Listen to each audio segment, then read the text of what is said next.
বাংলাদেশি ছেলেটিকে কখনো দেখা যায় নেইমারের সঙ্গে, আবার কখনো নেইমারের বাবার সঙ্গে। কিশোরগঞ্জের ছেলে রবিন মিয়া নেইমারকে যতটা কাছ থেকে দেখছেন তা যে কোনো নেইমার ভক্তের জন্য স্বপ্ন। শুধুমাত্র ছবি কিংবা ভিডিওতে নয়, রবিন মিয়া নেইমারের পরিবারের খুবই ঘনিষ্ঠ একজন। সবাই ভাবে তিনি নেইমারের বন্ধু। আসলে এটি সত্য নয়। রবিন মিয়ার মতে তিনি শুধুই তাদের পরিবারের একজন কর্মচারী, তবে তাদের সম্পর্কটা বন্ধুর মতোই। আন্তর্জাতিক অঙ্গনে ব্রাজিলিয়ান তারকার প্রচারণার দায়িত্বে রয়েছেন বাংলাদেশি রবিন। 2022 সালে কাতার বিশ্বকাপেও তিনি এই দায়িত্বে ছিলেন। কিন্তু বাংলাদেশের অজপাড়া গায়ের এক ছেলে কিভাবে এত দূর পৌঁছালো, আর কিভাবেই বা নেইমারের সাথে রবিন মিয়ার পরিচয় হলো? রবিন মিয়া কিশোরগঞ্জের ভৈরব উপজেলার কালিকা প্রসাদ ইউনিয়নের গাজীরটেক গ্রামের মোল্লাবাড়ির হাজী আব্দুস সাত্তারের ছোট ছেলে। আব্দুস সাত্তার ও জাহানারা বেগম দম্পতির 7 সন্তান। 4 ভাই ও 3 বোনের মধ্যে রবিন সবার ছোট। তিনি ও তার বড় ভাই হুমায়ুন কবির ব্রাজিলে থাকেন। দেশে থাকেন মেঝো ছেলে মামুন মিয়া। দেশে ইন্টারমিডিয়েট শেষ করে 2008 সালে বড় ভাই হুমায়ুনের মাধ্যমে ব্রাজিলে পাড়ি জমিয়েছিলেন রবিন। 16 বছর ধরে তিনি সে দেশে রয়েছেন। এই সময়ের মধ্যে বিয়ে করেছেন,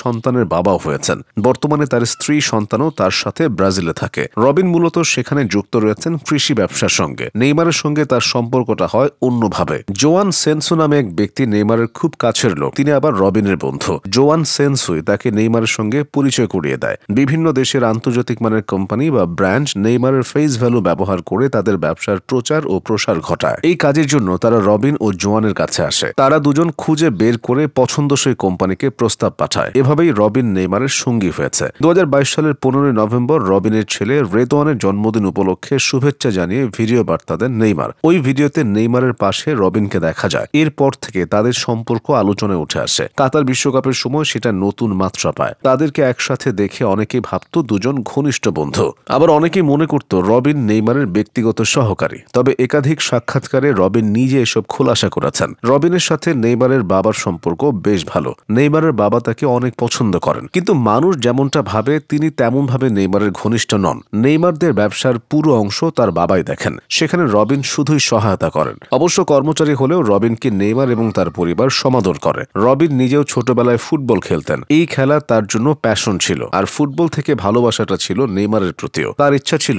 কোনো একদিন নেইমারের সঙ্গে দেখা হবে। কিন্তু তার জন্য সেই স্বপ্নের থেকেও বড় কিছু অপেক্ষা করছিল, এটা হয়তো রবিন নিজেও ভাবেননি। বর্তমানে কর্মসূত্রে ব্রাজিলে থাকলেও সময় সুযোগ পেলেই বাংলাদেশে ছুটে আসেন রবিন। পরিবারকে সময় দেন। তবে নেইমারের সঙ্গে বন্ধুত্বের কথা প্রথমে তিনি পরিবারকে জানাননি। একটি টিভি চ্যানেলে সাক্ষাৎকার দেওয়ার পর সেটি ফেসবুকে ভাইরাল হয়। এতে দেশের মানুষ ও তার এলাকাবাসী বিষয়টি জেনে যায়। জানাজানি হওয়ার পর থেকে নানা সময় তার বাড়িতে মানুষজন ভিড় জমিয়েছে। রবিনকে নিয়ে তাদের আগ্রহ পরিবারকেও গর্বিত করেছে। বহু আগে থেকেই হাজার মাইল দূরের দেশ ব্রাজিল ও আর্জেন্টিনার ফুটবল শৈলীতে বুঁদ এদেশের ফুটবল প্রেমীরা। বলতে গেলে মন প্রাণ সঁপে দিয়েছে। প্রিয় দলের তারকাদের টিভি পর্দায় দেখলেই অন্যরকম শিহরণ কাজ করে। তার উপর যদি সামনাসামনি দেখা হয়ে যায়, সে ভাগ্য কজনেরই আর হয়। তবে ভৈরবের রবিন মিয়া সেই ভাগ্যবানদের চেয়েও এক ধাপ এগিয়ে। সাধারণ এক পরিবারের সন্তান থেকে তিনি আজ পুরো বাংলাদেশেই পরিচিত।